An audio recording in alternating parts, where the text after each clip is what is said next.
Un gran saludo a todos, les habla Dante Urbina. Estoy bastante contento porque me encuentro bien acompañado por mi amigo, el doctor Antonio Sánchez Bayón, y vamos a hablar sobre un tema que hemos querido titular la McDonaldización de la economía, en el sentido de realizar una crítica a la forma masificada y de baja calidad en que se está produciendo y distribuyendo a través de la enseñanza y aplicando a su vez en la práctica la teoría económica. Antonio, ¿cómo te encuentras? Muy buenas, querido amigo. Muchísimas gracias y encantado de saludarte una vez más y a tu audiencia también, así que a tu disposición. Excelente. Entonces, como tenemos muchos puntos que tocar, vamos sin más preámbulos a esto. A ver, comencemos, por ejemplo, con la cuestión de fijar la importancia de este asunto. Es decir, ¿cuáles son las consecuencias de tener una mala teoría económica o las consecuencias de enseñar mal la teoría económica? Desde ya yo apuntaría con una analogía que ponía en el prefacio de mi libro Economía para herejes, que cuando un médico realiza una mala praxis afecta a una persona, pudiendo, claro, llegar al extremo de causar la muerte, ¿no? En los casos más extremos, pero también hay otro tipo de afectaciones por una mala praxis médica. Ahora bien, si un economista realiza una mala praxis, puede afectar la vida de cientos, miles o millones de personas. Economistas que trabajan en la formulación de políticas, por ejemplo, en el Fondo Monetario Internacional o el Banco Mundial, es decir, organismos que implementan políticas con efectos a gran escala sobre millones de vidas, eso tienen efectos sobre millones de vidas. E incluso dentro de eso pueden ocasionarse efectos sobre la vida misma, es decir, que eventualmente se generen muertes, por ejemplo, el tema de la falta de atención sanitaria, cuestiones como desviar recursos que se habrían podido utilizar mejor para cosas cruciales como nutrición o salud, que están asociados a temas de mortalidad infantil cuando es que faltan, o generar políticas que lleven a recesiones o inflaciones que eventualmente lleven a las muertes de algunas personas. Ahora bien, el médico que realiza una mala praxis y trae efectos negativos sobre la vida de alguien o directamente su muerte, es sancionado o va a la cárcel. En el caso de economistas que realicen malas praxis, pues no suelen tener esas sanciones ni ir a las cárceles y a veces terminan con puestos directivos en grandes instituciones, ¿no? Entonces, Antonio, te transmito esta cuestión sobre cuáles son las consecuencias de tener o enseñar una mala teoría económica o una teoría económica deficiente o McDonaldizada, ¿no? Como un estándar de baja calidad o comida rápida.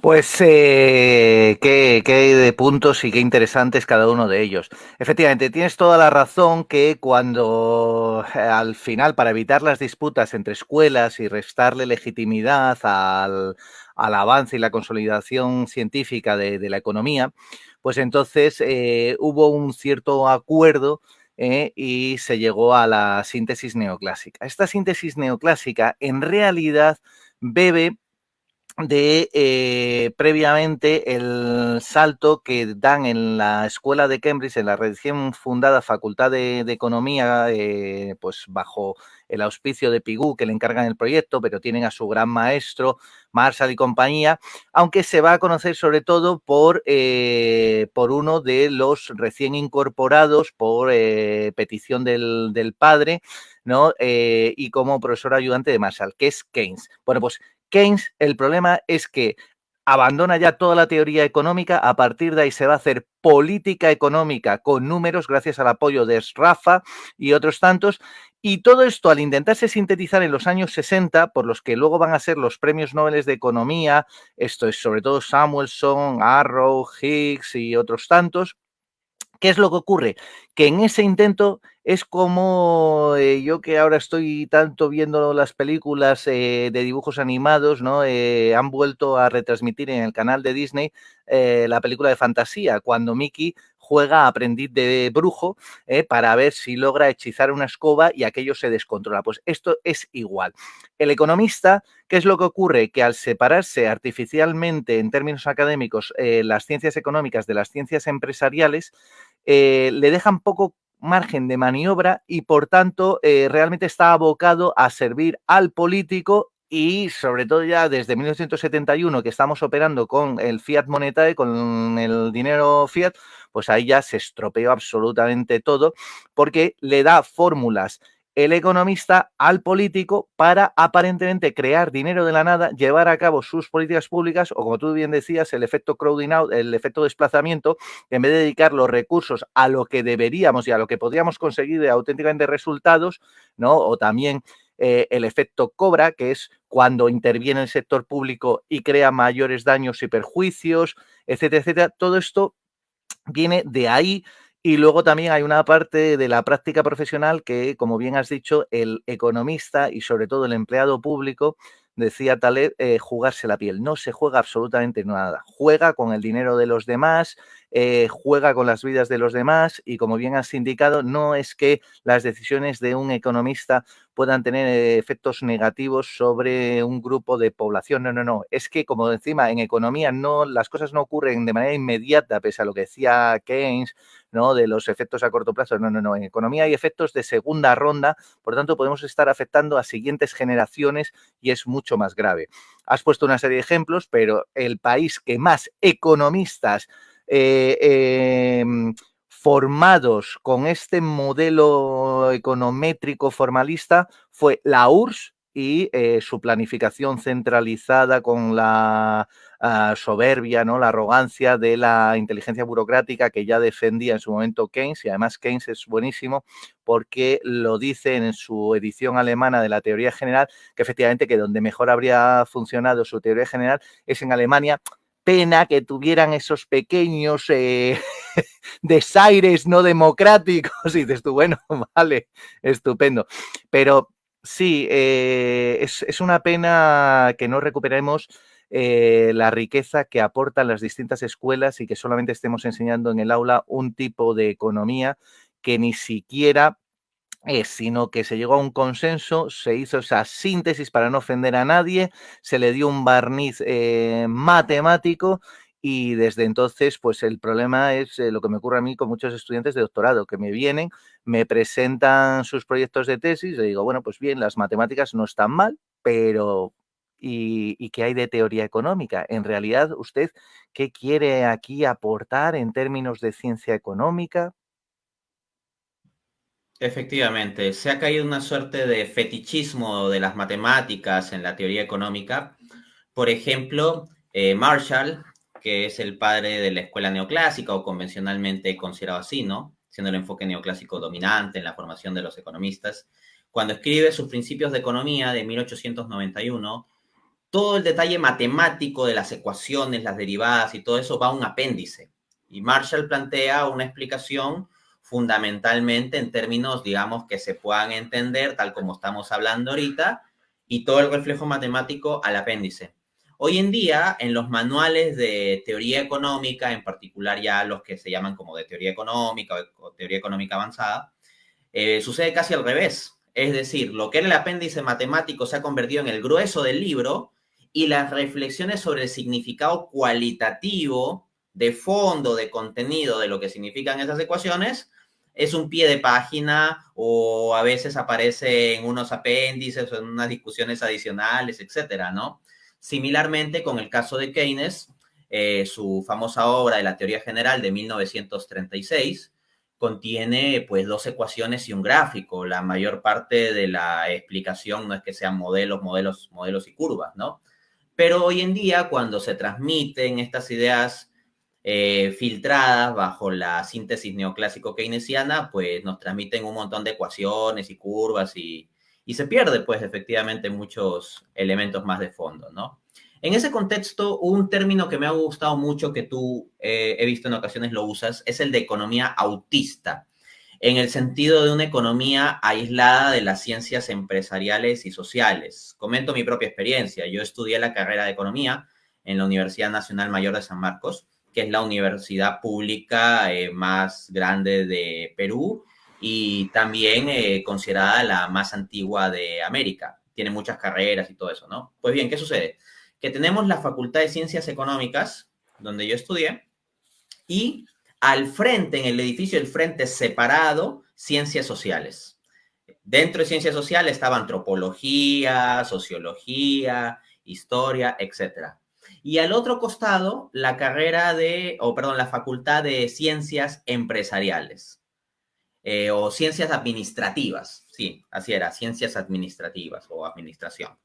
Entonces, se da una cosa bien curiosa porque ya en la estructura de los edificios se nos ponía una economía que quedaba como fuera de las ciencias sociales. O sea, parecía que la historia y la sociología sí entraban como ciencias sociales en esa facultad, como carreras dentro de esa facultad, pero la economía no. La economía no entraba dentro de las ciencias sociales.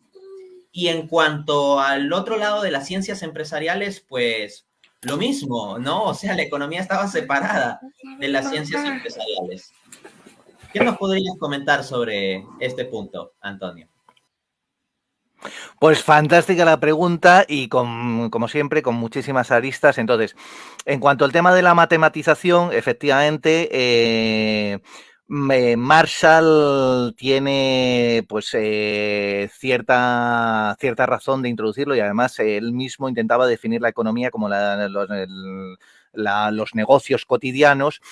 Y estoy totalmente de acuerdo. Y Balras, pues también intenta meter modelos de equilibrio. Ese quizás es el que más matematice, ¿no? Al introducir de la física. Pero Samuelson, lo que ocurrió es que al defender su tesis en el programa de Harvard, que aún era de humanidades, es verdad que le dirige Schumpeter, va a conocer también a Kuhnes, a otros tantos.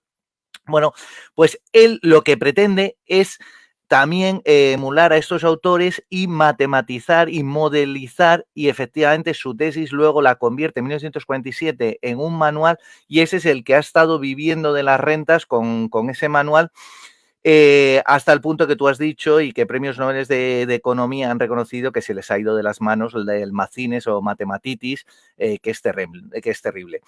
Si realmente miramos en retrospectiva el desarrollo de los estudios de ciencias económicas y luego también empresariales, en realidad sí es verdad que es Marshall de nuevo quien deja de hablar de economía y habla de ciencia económica. Esto es, en vez de economy habla de economics, porque hasta entonces casi todos habían utilizado los manuales de principios de economía. Esto era muy típico del derecho, que es de donde procede. De las ciencias jurídicas se va a emancipar los estudios de economía. Ten en cuenta que las facultades mayores, cuando aparece la universidad en Occidente, van a ser teología, derecho, medicina y luego la facultad menor de artes o filosofía, como la llamará Kant. Entonces, de todas de esas escuelas de cánones y leyes, que es con lo que arranca la Universidad de Bolonia, bueno, pues de ahí ya te digo que se van a emancipar a finales del 19, tanto la economía como la política, y empezarán a tener sus facultades luego más tarde. El desarrollo que se va a hacer y la separación, ¿no? Como mencionamos antes, es un ejercicio totalmente artificial de intereses académicos para reparto de plazas, de cátedras. Además va a ser muchas veces las luchas cada vez que se redefinen los planes de estudio para ver quién logra posicionarse en primero con mayor número de horas de docencia, para así vender más manuales, tener más capacidad de influir en la formación de los estudiantes, etcétera, etcétera. Pero lo que tú has dicho, lo que se enseña hoy está claramente alejado de la realidad, y aparte también es mucho más cómodo para los profesores de hoy en día que no tengan interés y que no aprendan de otras escuelas económicas, por tanto, otras economías. ¿Por qué? Porque al final tú coges y haces un modelo, un ejercicio matemático bien complejo, los alumnos se quedan estupefactos, los pobres no pueden ni reflexionar, intentarán aprenderse de memoria cómo resuelvas ese ejercicio, que en realidad es lo que ha hecho ese mismo profesor, y por tanto no están aprendiendo economía, están aprendiendo a cómo resolver un ejercicio concreto, pero no van a ser capaces de afrontar los retos que ofrece la economía, que empezó como la ciencia de la riqueza, pero que luego continuó metiéndose distintos objetos de estudio, como luchar contra la escasez, el uso de recursos de uso alternativo, y etcétera, etcétera. O sea que ese es parte del problema, y que bueno, pues otro de las cuestiones que planteabas era lo de la economía autista o autística, que se le ha llamado de distintas maneras, Esto, quienes lo han reclamado ha sido desde la década del 2000 estudiantes de todo el mundo, sobre todo pues en Francia, llegaron a sacar un manifiesto en ese sentido de, bueno, que nos están ustedes enseñando en las aulas que no se conecta con la realidad. En realidad tampoco son originales, porque ya una de las escuelas entre clásica y neoclásica es la escuela austríaca, también lo trataba con el ejemplo de Robinson Crusoe. Y por tanto era una situación autística, ¿no? Porque estaba él solo y se tenía que brindar servicios y bienes a él mismo, pero en realidad ya digo que el sentido que se le viene dando desde la década del 2000 es, señores, lo que nos están enseñando, porque encima todo esto fue por el abuso de la macroeconomía y como entramos además en aquel periodo, ¿no?, que se le llamó del gran consenso y la gran estabilidad, pero que ahora Rubini ha dicho que no, que es que nos estamos yendo hacia el gran estancamiento, ¿no? Entonces, bueno, perdona, tú interrúmpeme cuando quieras y vamos retomando hacia donde prefieras la conversación, amigo mío. Excelente, excelente. Sí, no, es que también tu erudición da para muchas aristas, ¿no? De repente estás hablando sobre las matemáticas, de la macroeconomía y todo eso, y por otra parte sobre temas de las contrataciones personales o la vida académica de Samuelson, etcétera, ¿no? De hecho, es así, algo que me sorprende mucho de tu conocimiento es que te sabes la vida de los economistas, que dónde estudió este y en tal año se fue para acá y después volvió para allá y su asesor de tesis fue tal. ¿Algo quieres Claro. comentar ahí? Sí, Samuelson, tú sabes que el origen del manual, que ya te digo su tesis, el tipo, como ya iba por varios hijos, dijo, yo a estos tengo que alimentarlos como sea. Y efectivamente sacó la variante de su tesis para manual, pero inmediatamente para el siguiente curso, y ya te digo, desde el 47, ¿no? Con Foundation of on Economics, pues a partir de ahí ya fue Economics y tal, uno de los manuales más vendidos hasta que uno de sus discípulos indirectos, Mankiw, le desbancó también con Principles of Economics, ¿no? Y ahora, ahí se le fue de las manos a Mankiw, ¿no? Porque empezó a cobrar hasta $250, no, $280 llegó a estar su manual, una barbaridad, y los alumnos tuvieron que quejarse e ir al defensor del alumno, decir, pero bueno, vamos a ver qué barbaridad es esta.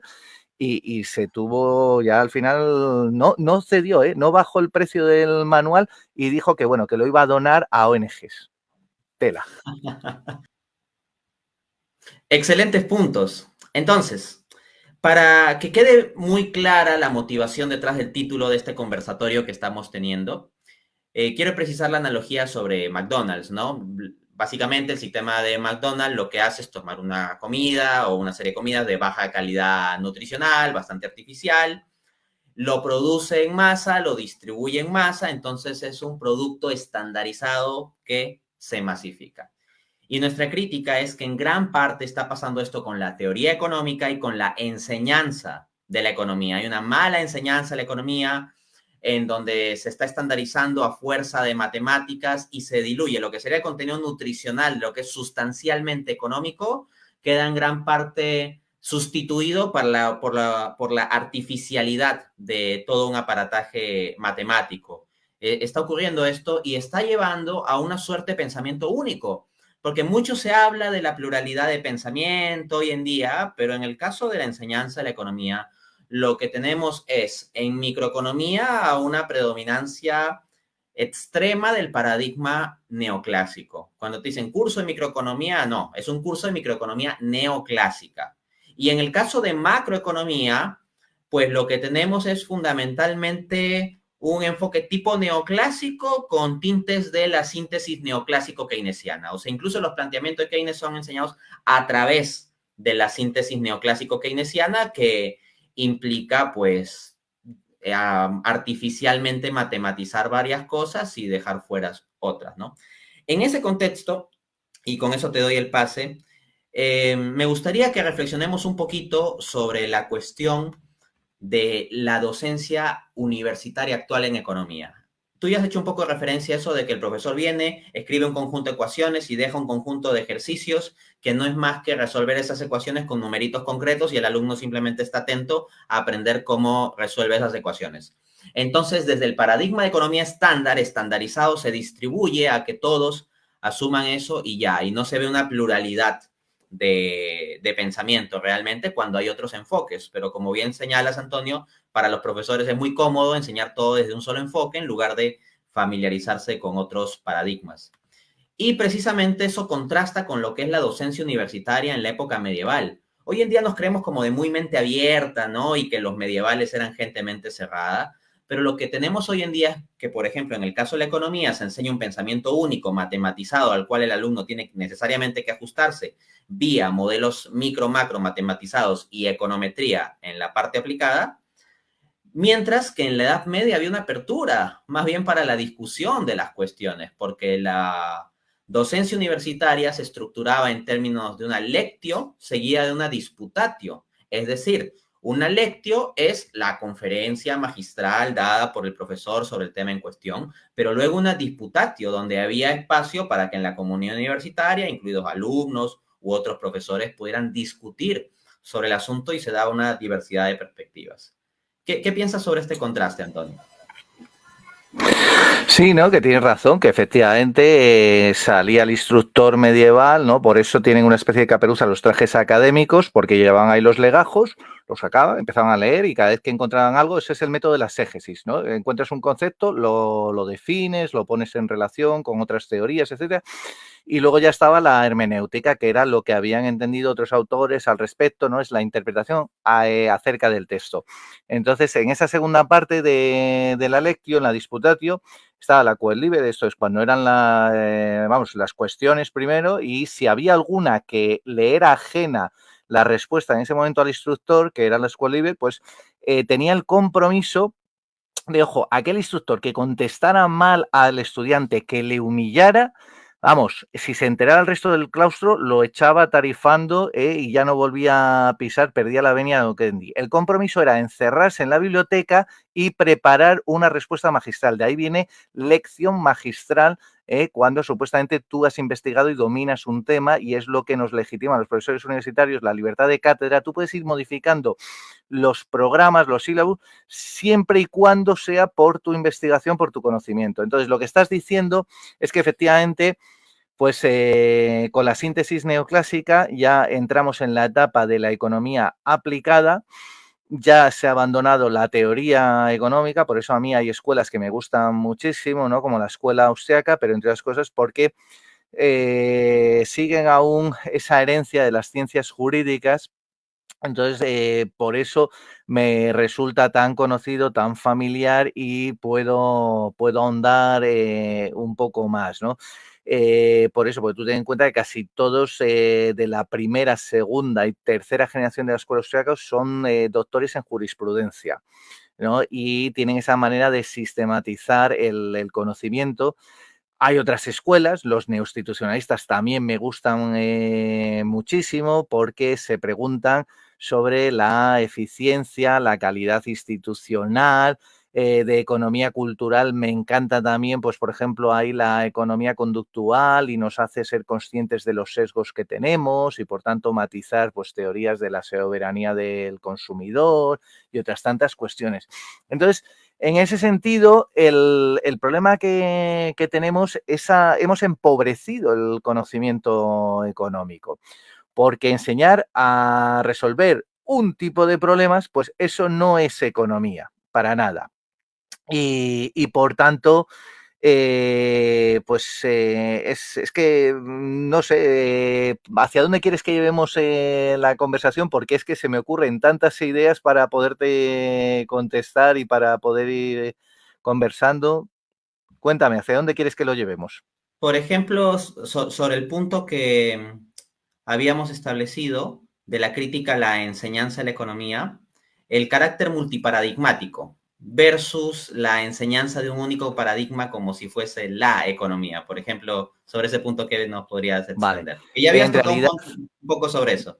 claro, ¿cuándo estudias? Es que las otras escuelas, como mucho, lo puedes ver en historia económica y del pensamiento económico, y de manera muy colateral, ¿no? Porque en realidad, pues como ocurre por desgracia también cuando se aprende filosofía, o por lo menos aquí en Europa continental, y no te digo nada en España, que cuando se estudia historia de la filosofía, lo que hacen es simplemente ir recortando fragmentos, ¿no? De autores y sus obras, pero eso no te da una visión de conjunto, no te hace entender los grandes retos, coyunturas que han ido teniendo que superar cada generación, qué es lo que... Entonces, ese es el problema, que no estudia, o en todo caso, en el mejor de los casos, se estudia que ha habido unas escuelas, pero no lo dotan de contenido ni contexto histórico y entonces no se puede llevar a la práctica. Cosa que yo, por ejemplo, en clase intento meter desde experimentos mentales hasta, sobre todo, yo el reto que les pongo es que ni siquiera economía literaria ni matemática, sino simbólica. Quiero que lo lleven a imágenes, que expresen esos contenidos. Si te das cuenta, tenemos también ese problema de que al haberse pronunciado de manera tan... bueno, al estilo del mismo Keynes, ¿no? Con esa cierta soberbia y superioridad moral y cultural que creía tener. Entonces, claro, dice que ya con él termina la teoría económica y no es verdad. Primero, para empezar, no ofrece una teoría general, ¿vale? Sino que él, ante un modelo, ofrece con demasiados presupuestos, que es uno de los problemas que tenemos, y luego, pues eso es una gran bola de nieve que continúa.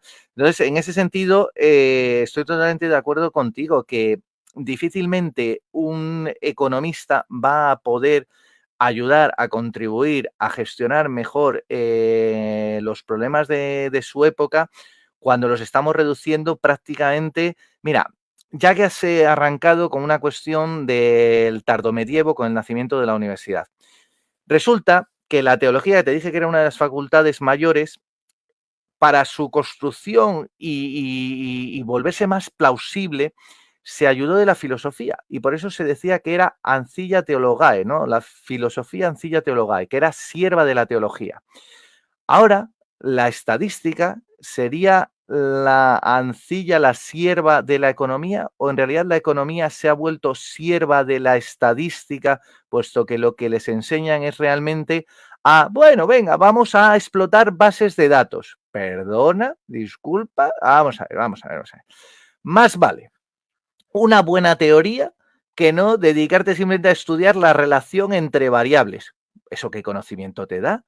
Eso es tratar de pretender elevar la anécdota a categoría. Tendremos que tener las categorías, los principios y por lo tanto, pues ver si estos siguen siendo válidos con la economía digital. Pero eso de que nos dediquemos simplemente a hacer un método inductivo y además mal copiando, trayendo de las ciencias naturales y de las ingenierías el consenso que se adoptó en los años 20 del siglo XX, que es el llamado método científico que tuvo tanto éxito, por un lado los pragmáticos en Estados Unidos, Dewey y compañía, y por otro lado en Europa todo el positivismo formalista que empieza en Viena, se extiende a Berlín, París, Copenhague, etcétera, etcétera. Y entonces te dicen que solamente existe ese método. No, señor. Hay pluralidad de métodos y además las ciencias sociales tienen sus métodos, igual que las ciencias humanas o humanidades, y las ciencias naturales, que además fueron las últimas en llegar a la universidad y además las primeras en irse de la universidad, al igual que las ingenierías, ¿no? Porque se van a otros centros de poder, pues bueno, tendrán ese método, pero si te das cuenta, siempre la experimentación es jugar a ser Dios, a fijar tú tus reglas, a tus condiciones de entorno y no se ajustan a la realidad.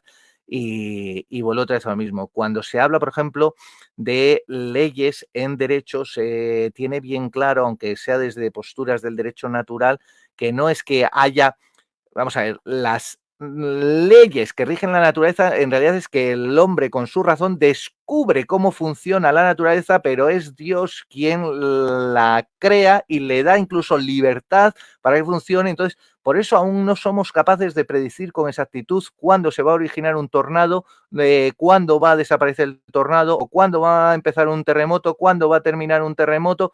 Si no somos capaces, si hasta con las predicciones de tormenta de los meteorólogos no aciertan, ¿vamos a ser capaces cuando estamos predicando de las comunidades humanas, que hay que tener en cuenta el factor humano, que siempre es sorprendente, creativo, que además siempre que cualquier investigador se dedica a investigar una comunidad humana ya la está distorsionando, porque además cambia su propio comportamiento al saberse observada, etcétera. Son una serie de reglas muy básicas, pero que hemos dejado de tener en consideración.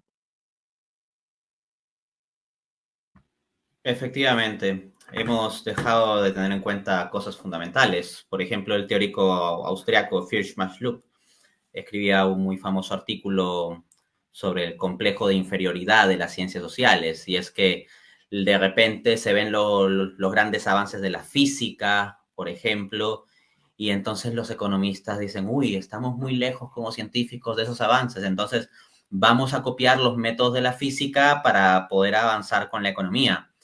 Y ciertamente la economía ha copiado muchos de los métodos de la física, pero como señala Bunge en su libro Economía y Filosofía, la economía tiene los métodos de la física, pero de la física del siglo XIX, ¿no? O sea, estamos utilizando unas matemáticas de optimización y sistemas de Laplace y ecuaciones diferenciales y todo eso, cuando hoy en día las herramientas matemáticas que utiliza la física son mucho más complejas.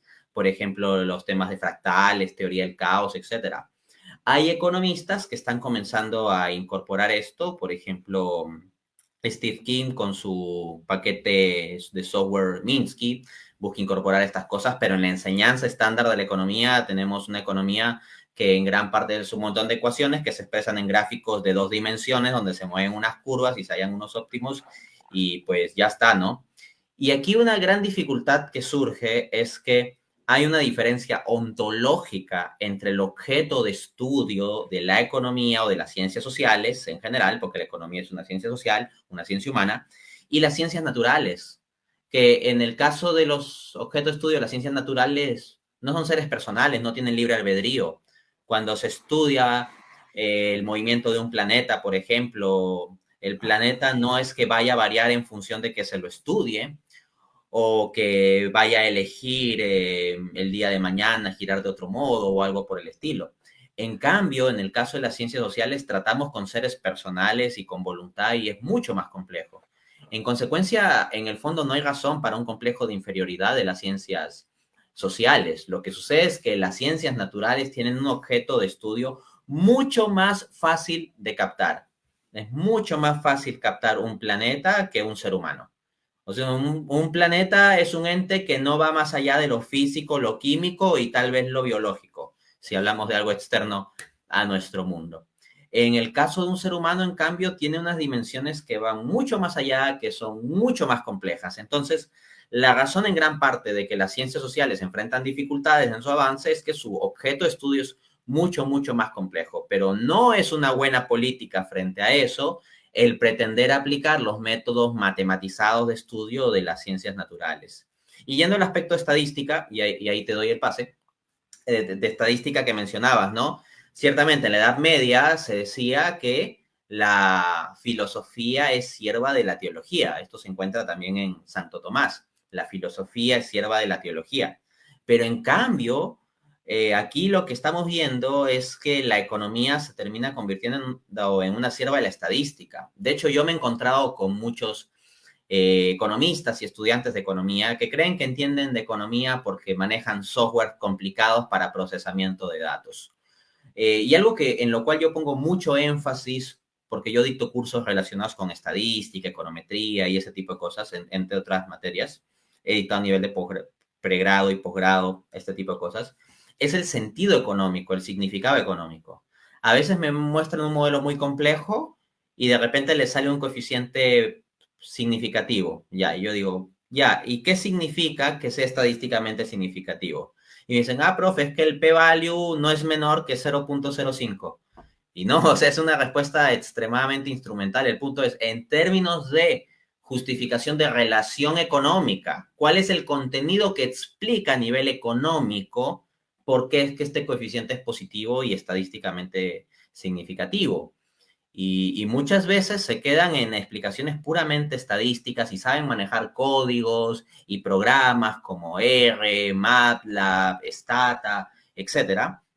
Pero en cuanto al significado económico, muchas veces veo que economistas y estudiantes de economía se quedan muy pobres y el fetichismo de las matemáticas se ha convertido luego en fetichismo de la estadística también.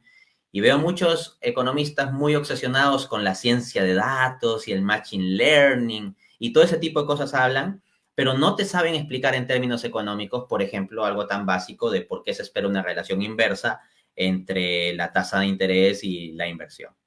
No sé, Antonio, si quisieras comentar algo sobre algún punto mencionado. Sí, bueno, anda, se puede comentar, pero vamos, daría para varias charlas. Pues efectivamente, es uno de los graves problemas ese reduccionismo y ese empobrecimiento de la economía que venimos mencionando. Entonces, tú recuerda una cosa, que la estadística, como el nombre indica, es una disciplina dentro de la ciencia del Estado, que luego se le llamó política, y por tanto ahí corresponde. Es un grave pecado de soberbia creer que porque uno tenga unos datos históricos, tener unos datos no quiere decir tener todos los datos. ¿Vale? Por tanto, ahí ya hay que saber que falla la información y fallará además el instrumento de medida, etcétera, etcétera, pero en cualquier caso. También es otro problema de soberbia creer que tú, por tener datos históricos, vas a poder predecir. Repito, en ciencias sociales lo que podemos es, como mucho, si tenemos datos históricos, podemos hacer proyecciones, podemos hacer previsiones. Y en todo caso, si tenemos un gran nivel cultural, conjeturas, pero no predecir, porque además, eso, si no, los economistas estaríamos todo el día con la bola, como todos estos de la adivinación. Y no es así. Hasta el punto que si te das cuenta, en macroeconomía, ¿no? Con todo lo que son las variables agregadas, todo, ¿qué es lo que ocurre? Que efectivamente pueden ir haciendo pequeños avances, pero si te das cuenta, siempre es en marzo del siguiente año cuando se consolidan las cuentas anuales pasadas, y es cuando hay que hacer todas las correcciones de todas esas previsiones, pero claro, no nos da tiempo a tirar de las orejas a los economistas porque como ya estamos metidos con las cuentas del nuevo trimestre, pues entonces ya nos despistamos, pero vamos, que no. Entonces, es verdad, y me gustaría, si te parece, porque has comentado varias cosas, pero sí vamos a repasar una cosita que yo siempre les explico a los alumnos de primero, que son los recursos que dispone un economista en cuanto a métodos y a técnicas, ¿no? Porque recordemos que metodología es simplemente describir cuál es el camino que vas a seguir y cómo lo vas a realizar. Por tanto, miren, se contaba primero con los métodos literarios, por tanto, metáforas, cuántas veces la economía la hemos comparado a un mecanismo, a un organismo incluso, y por eso pues en otras ocasiones hemos conversado, Dante, tú y yo, sobre el origen del diagrama del flujo circular de renta, que viene Knight, a su vez lo tomó de Quesnay, ¿no? Del Tableau économique, ¿no? De 1758. También se trabaja con paradojas y por eso hablamos del ahorro, el consumo.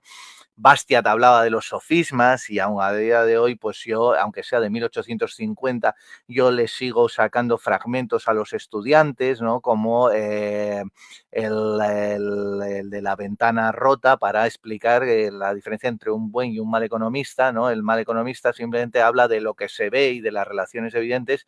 El buen economista es el que es capaz de ver incluso aquello que no es evidente, que son las relaciones ocultas y efectos de segunda ronda, etcétera, etcétera. También, aparte de lo literario, está lo matemático, que es todo el tema de la aritmética, que lo encontramos en finanzas, la geometría, ¿no? Con las gráficas de la frontera de posibilidad de la frontera de posibilidad de producción. Las tasas, ¿no? En tantos por cientos, los números índice y los logaritmos, los modelos, ¿no? De redes neuronales, lo que queramos, ¿no? Y todo esto arranca sobre todo, efectivamente, como tú bien traías a colación antes, pues con Marshall y sus tijeras, ¿no? De la oferta y la demanda y todo esto. Bien. Pero es que también hay elementos lógicos, la contabilidad con los balances, las identidades como un DAFO o SWOT o como lo queramos llamar, ¿no? De debilidades, amenazas, fortalezas y oportunidades, las funciones, ¿no? De factores de producción, que eso me recuerda que antes cuando lo planteabas que efectivamente que el problema de la pérdida de la teoría económica es que claro, ya antes hablamos de la teoría del consumo, de la teoría de la producción, y ahora cogemos y hablamos, ¿no?, de función de consumo, función de producción, y si te descuidas, efectivamente te caza algún alarde, ¿no?, matemático, que en realidad dices tú, bien, vale, ese puede ser el instrumento, una técnica, una herramienta, pero no es la epistemología, no es el conocimiento, no es la ontología, no son las categorías con las que tenemos que trabajar y se nos escapan, ¿no? Incluso también, pues eso, de otras ciencias sociales podemos tomar técnicas cuantitativas, las encuestas cualitativas, las entrevistas en profundidad mixtas, los cuestionarios y los estudios de caso, etcétera. O sea, tenemos tal riqueza, pero no nos olvidemos que, y además, bueno, pues con los neoinstitucionalistas que vuelven a tener puentes entre economía y derecho, ¿no? Porque además suele asumirse ese error, el jurista piensa que el derecho tiene coste cero, y el economista piensa que el derecho es una constante. O sea, por eso no se entienden y por eso hay tantos problemas. Entonces, por eso digo que podemos recuperar, porque análisis económico del derecho pues nos introduce también en análisis de juridicidad, nos introduce en tantas y tantas herramientas clásicas herederas de ciencias jurídicas que podemos aplicar en la economía. Luego también tenemos la elección pública y la economía constitucional, que también nos da otras tantas herramientas. Entonces, sí, yo abogo por eso, por pluralidad de escuelas para que nos enriquezcan sus enfoques y sus marcos teóricos, y pluralidad de métodos y de técnicas de investigación, ¿no? Porque de otro modo, si no, vamos a ser, pues en el mejor de los casos, tuertos en el mundo de los ciegos, y lo bueno sería que todos pudiéramos ver y apreciar los distintos matices. Y sé que se me está olvidando alguna idea de lo que has dicho, pero tú dime y Sí. recuperamos por ahí. Bueno, a ver, para ya ir un poco concluyendo, ahí porque también estamos con actividades, me interesa mucho sobre este aspecto que has mencionado de la necesidad del pluralismo epistemológico, ¿no? Precisamente también yo enfatizo mucho eso en el libro Economía para herejes, que es un libro en que critico pues bastante la teoría económica estándar, la teoría económica neoclásica, es decir, la versión McDonald de la teoría y enseñanza, McDonald's, ¿no? De la teoría y enseñanza de la economía. Y desde esa perspectiva, yo tengo ciertamente, pues, mis observaciones críticas para múltiples planteamientos de la escuela austriaca, pero a mí me gusta mucho, mucho la crítica que la escuela austriaca realiza a la epistemología de la escuela neoclásica. Me parece que tiene muchos puntos válidos la crítica de la escuela austriaca a la escuela neoclásica. En particular, los teóricos austriacos suelen cuestionar la matematización de la economía y de la teoría económica al punto en que, pues, todo termina siendo como una suerte de mecanismo físico o impersonal que puede ser tratado como un todo global y punto, y se deja de lado la acción humana, ¿no? La acción humana, la motivación, la libertad de las personas, entre otras El cosas. individualismo metodológico y compositivo. Sí, exacto, o sea, varias cosas, ¿no? Eh, yo no necesariamente estaría de acuerdo con la epistemología de la escuela austriaca, pero sí me encantan mucho de los elementos de crítica que tiene a la epistemología de la escuela austriaca. Y justo en esa línea, pues, y en línea con estas reflexiones que hemos venido realizando, ¿no? Tenemos un paper recientemente aceptado para publicación en la revista indexada bajo palabra. El documento se titula Problema del conocimiento económico, revitalización de la disputa del método, análisis heterodoxo y claves de innovación docente. Es un poquito lo que hemos estado hablando aquí, la necesidad de una pluralidad de método, la necesidad de ver paradigmas alternativos, es decir, si el convencional tipo McDonald's que se distribuye es el ortodoxo, es necesario también reflexionar sobre los paradigmas alternativos, heterodoxos, ¿no? Y en cuanto a las claves de la innovación docente, pues ahí está, en lo que hemos ido discutiendo sobre los problemas de la mala enseñanza de la economía, debe sacarse pues el otro lado para mejorar la enseñanza de la economía. Entonces, no sé, Antonio, si nos quisieras también comentar un poco sobre estos aspectos relacionados con esto. Sí, sí, sí, no, yo invito a toda tu audiencia, si pueden, que consulten este artículo nuestro, porque la disputa del método, ¿no? El método Strike, es como desde la escuela austriaca, esto es tan antiguo como efectivamente en el propio nacimiento de la economía, su consolidación como ciencia autónoma. Y la escuela austriaca, lo interesante que tiene es que todas las generaciones han tenido que librar algún tipo de batalla. La primera generación, desde Menger, von Baber y compañía, tuvieron que hacer frente a pues el problema que se dio, ¿no? En ese momento. Prusia emerge con fuerza en lo que es la industrialización, pero que a diferencia de la versión inglesa, que había predominado el utilitarismo y para ellos los alemanes les parecía muy pobre aquello, pues entonces defienden ya, es la escuela historicista alemana. ¿Por qué? Porque para ellos en realidad no existe una economía general, sino que depende de la idiosincrasia de cada pueblo, de sus instituciones, y por eso, de manera despectiva, llaman a estos germanos orientales, que encima son católicos, los austriacos, ¿no? Y en cambio estos lo reciben y dicen, pues muy bien, pues esa es la denominación que vamos a mantener, porque nosotros sí que defendemos que existen unos principios generales de la economía, que existe que con entidad de ciencia, ¿no? Por esa herencia, porque ellos aún tendían esos puentes con las ciencias jurídicas, etcétera, etcétera. Entonces, en ese sentido, han ido luchando luego contra los socialistas de cátedra, contra los socialistas fabianos, luego contra toda esta síntesis neoclásica, que en realidad lo que subyacen ahí son dos ideologías.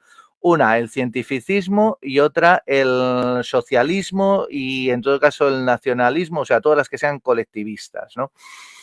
Si el problema y la pena es que hoy en día la escuela austriaca está dividida, tienen unas guerras cainitas, ¿no? Para ver quiénes son los auténticos herederos. Y eso no es lo importante, si lo importante es dar la batalla cultural y explicar que la economía tiene una serie de principios, que la economía tiene una riqueza de teorías, que la economía luego efectivamente, claro que se puede ayudar de las matemáticas si lo requiere. Yo en la parte de finanzas y bueno, y en la tradición austríaca se han utilizado muchísimo en la parte de finanzas, pero aquello que puedes explicar perfectamente con una metáfora, ¿por qué lo vas a enredar?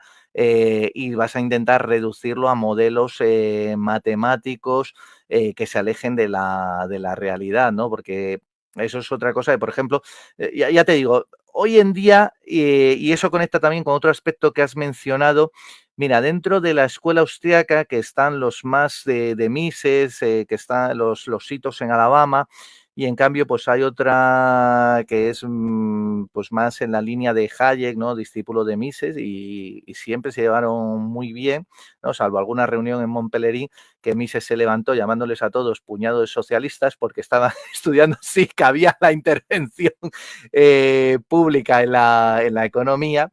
Pero bueno, entonces nada, lo que te decía, esta otra escuela, y hay una corriente muy grande en la escuela George Mason, ¿no? Que se mezclan escuela austriaca y neoinstitucionalistas, y es muy interesante, ¿no? Con Botke, con Don Lavoie y mucha más gente, ¿no? Pero bueno, en cualquier caso, ¿dónde quiero ir a parar con todo esto que te digo? Que están también abriendo puentes y también sumándose a los esfuerzos que se hace desde la economía cultural para la llamada economía del conocimiento y de la complejidad, de ese orden espontáneo, ¿no? Y por tanto, la riqueza de cada cual, el ir aportando, y estas redes más complejas que se dan más allá de lo que inicialmente pues Hayek hablaba de las instituciones sociales evolutivas. Y sí que me acuerdo, antes de que acabemos, también una cosa que me gustaría precisar, si te parece, y tiene que ver con cosas anteriores que tú has dicho, y como seguro que tú vas ahora a recuperar la idea de economía del conocimiento y la complejidad, ¿no? Pues ya nos vamos leyendo la mente. No, era simplemente con respecto a esto de la teoría económica. Y ya te comento que, por ejemplo, a mí la escuela austríaca me encanta, creo que pocas escuelas han desarrollado, por ejemplo, la teoría del capital y de los ciclos económicos como lo hace esta escuela. Invito a aprender al respecto. E incluso hay una corriente dentro de la escuela austriaca. Tú citaste a MacLuhan, ¿no? Justamente en 1955, cuando hacía esa crítica al ultraempirismo y esos complejos que tiene la economía, pero ya abrió una puerta que luego Garrison, con tiempo y dinero, pues también intentó una pequeña modelización para entrar en diálogo con la síntesis neoclásica, y luego pues ha habido otros ejercicios. Aquí en España yo tengo suerte con el profesor Huerta de Soto, pero está el profesor Miguel Ángel Alonso, que el tipo domina el lenguaje o sea, econométrico, ¿no? Y las modelizaciones, y a su vez tiene una fuerte formación austriaca. Pero bueno, yo lo que quería comentar antes de que puedas tú, si quieres, tratar lo de la economía del conocimiento y la complejidad, ¿no? Y cómo se fusiona ahí lo del Instituto de Santa Fe, la escuela austriaca y otras escuelas se van combinando, y le tiraron de las orejas a Arrow, por cierto, en su momento, en las primeras reuniones, diciéndole otro premio Nobel de Economía, pero de Ciencias Naturales. Dijo, pero ¿eso qué es? ¿Qué presunciones son esas? Eso no tiene sentido por ningún lado. En fin, bueno, es un pequeño matiz que en Internet se suele cometer ese error, ¿no? Que se suele enseñar de, no, es que está la síntesis neoclásica y luego están los heterodoxos, que prácticamente son socialistas porque lo hacen desde enfoques colectivistas. No, no, no. Esto, primero, el tema ortodoxo heterodoxo ya lo hemos tratado en otros vídeos, que es según el triunfo que ha tenido el predicamento, las teorías, y en cada generación, ¿no? Siempre han existido un pensamiento dominante ortodoxo, otro heterodoxo, vigilante, ¿no? Para revisar los fundamentos, y luego sí que había uno contestatario, que era el socialista. La gran diferencia es que esos, que normalmente suelen tener un discurso negativo en el sentido de que defienden pues el decrecimiento, vivir con menos. ¿Pero por qué? Porque sus planteamientos es de una economía de mando y al final eso da de sí lo que da de sí. Pero en cambio, si seguimos las reglas de la economía de mercado, pues hay escuelas que sí que defienden que podemos seguir creciendo, desarrollándonos, y ahí, por ejemplo, es muy interesante nuevamente Hayek. El último apunte que quería mencionar con respecto a lo de teoría es que la economía nace como economía política, que significa teoría económica. Otra cosa es que cuando se abandona y se utiliza la terminología de científico, esto es de meter ICS, ¿no? De economics, ¿no? De ciencia económica, que nosotros utilizamos logia, etcétera. Bueno, pues aquí está lo siguiente. Se sigue denominando algunos entre economía política, pero que significa eso, teoría económica. Lo que pasa es que los socialistas, a falta de buenas teorías, porque siguen aún empeñados solamente en una visión, por ejemplo, de la teoría objetiva del valor, en vez de admitir la teoría subjetiva y la combinación de ambas, como ya Marshall hizo y además modelizó, etcétera. Claro, pretenden definir y decir que es que la economía política es la combinación de la economía con política, con derecho, para ver si pueden tocar un poquito de todo. No, no nos liemos. Economía política es la denominación original de la economía y significa teoría económica. Otra cosa es, buen amigo, que usted quiera defender una economía de mando que tiene unas limitaciones, que aparentemente puede servir de algo, porque si el Estado interviene, pues efectivamente puede hacer grandes inversiones, pero luego lo que no puede hacer es una planificación centralizada coactiva que sustituya la iniciativa privada, el emprendimiento de cada cual, y sobre todo no puedes tener con los precios, son señales del pasado. Por tanto, no te garantiza nada ni del presente y mucho menos del futuro, y ahí volvemos a reconectar. Por eso la necesidad de repensar la economía y llevarla a un nuevo paradigma del conocimiento y la complejidad. Y ahí, si te parece, venga, dale tú, que estoy seguro que tienes mucho que aportar.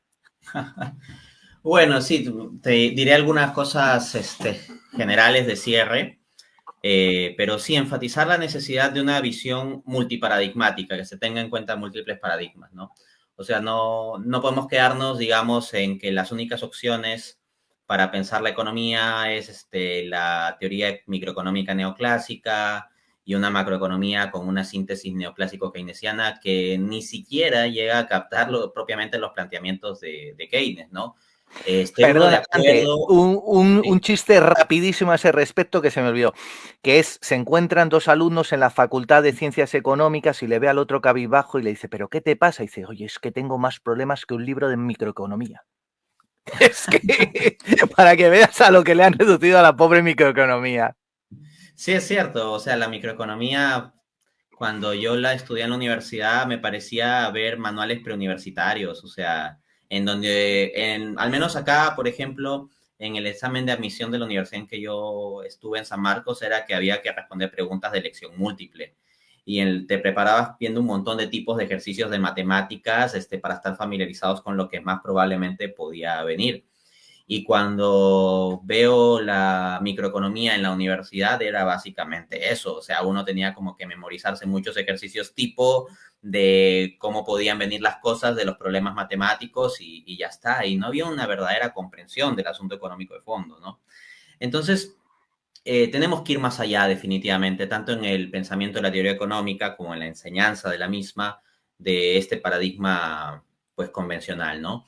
Luego, claro, en los planteamientos heterodoxos a veces se ha generado la idea errónea de que, por ejemplo, todas las escuelas heterodoxas tienen que ser anticapitalistas o en contra del libre mercado, etcétera, y no. O sea, para que una escuela sea heterodoxa en economía basta dos condiciones. Una, que sea una escuela económica y dos, que no sea la ortodoxa, ya está. O sea, con que cumple esas dos, ya está. Y dentro de eso, entonces hay pluralidad. Dado esto, pues frente a la economía neoclásica, que es la dominante, planteamientos como los austriacos, que apoyan un esquema de orden espontáneo, libre mercado, etcétera, serían una forma de pensamiento heterodoxo. Asimismo, en el Ojo, caso que era de la... ortodoxo Sí, a finales del 19, principios del 20. Se volvió ok. heterodoxo. Por eso también se dice que es de mainline, no de fundamentos, porque sigue trabajando con ciertos fundamentos que hoy en día, como bien hemos estado charlando, hemos dejado de reflexionar al respecto, ¿no? Por ejemplo, Tiene, con los factores de producción, ¿quién le dedica el tiempo suficiente para profundizar y analizar? A ver, los factores de producción, ¿cuáles son? Y sobre todo, por el amor de Dios, que no me sigan hablando de tierra, trabajo y capital, que es que han variado y se han ido modificando una barbaridad. Pero sí, sí, lo sabe que lo que aprendieron lo replican. sí, sí, sí, es un problema, ¿no?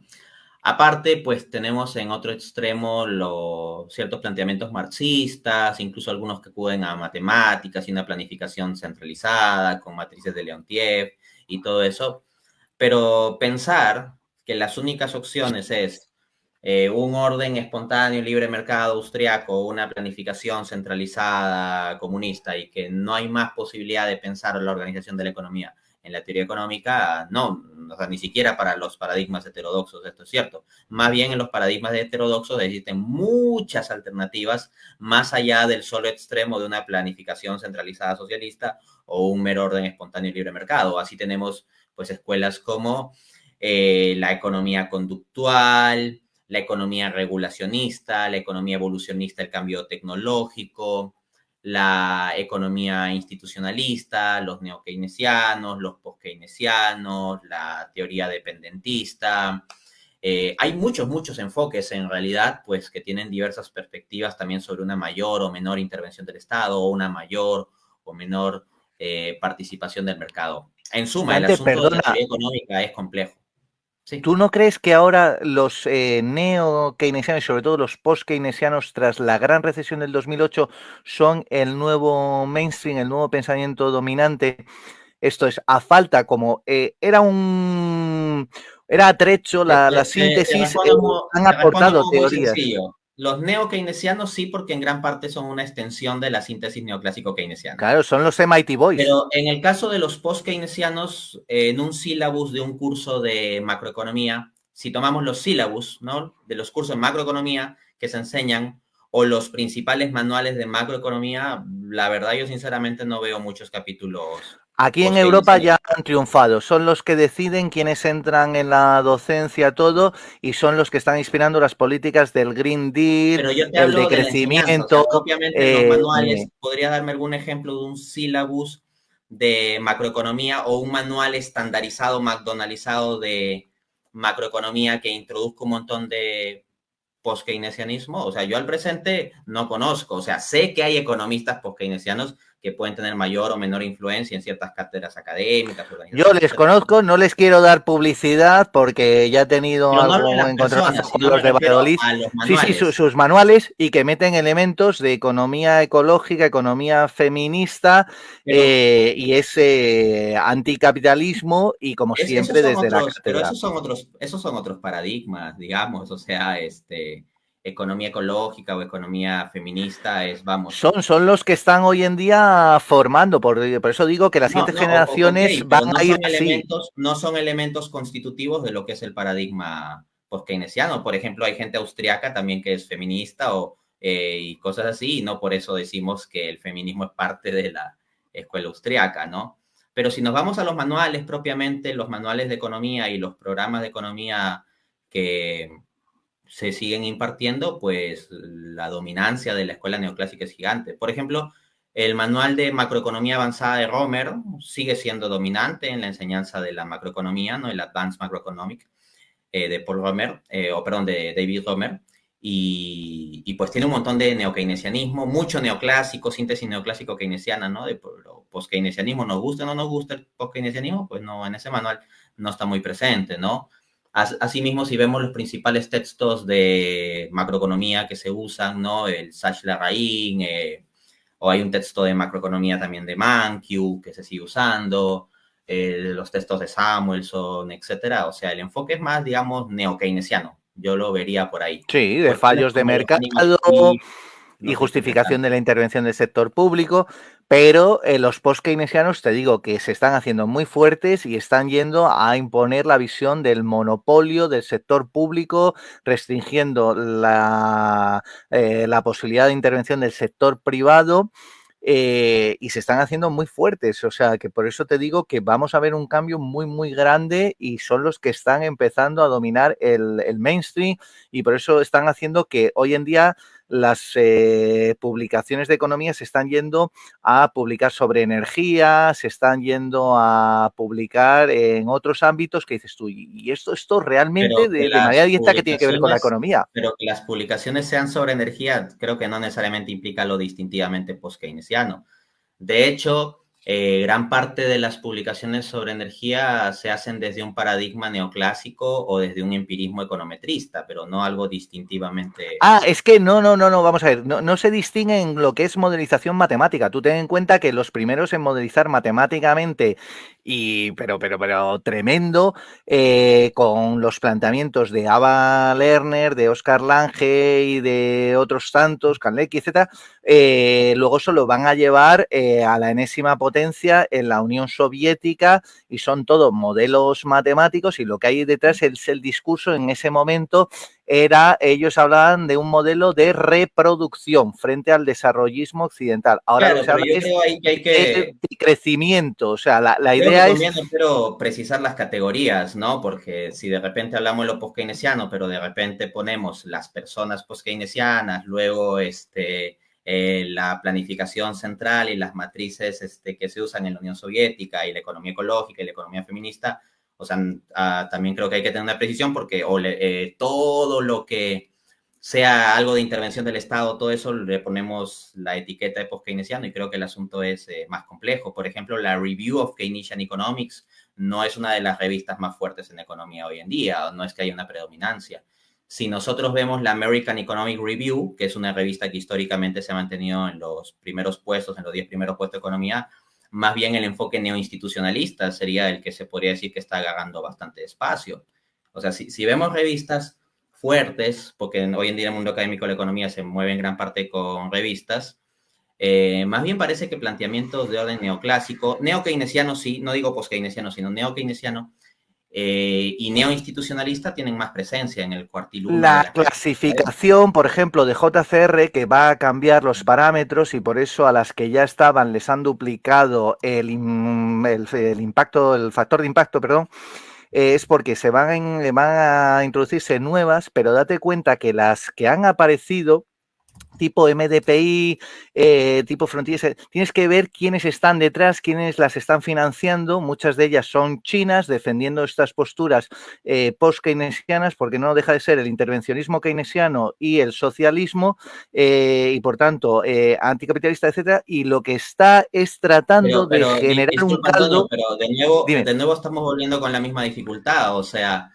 dentro de la etiqueta post-keynesiano mete socialista, intervencionismo, China, burocracia, etcétera, y las categorías que definen al pensamiento distintivamente post-keynesiano son más precisas.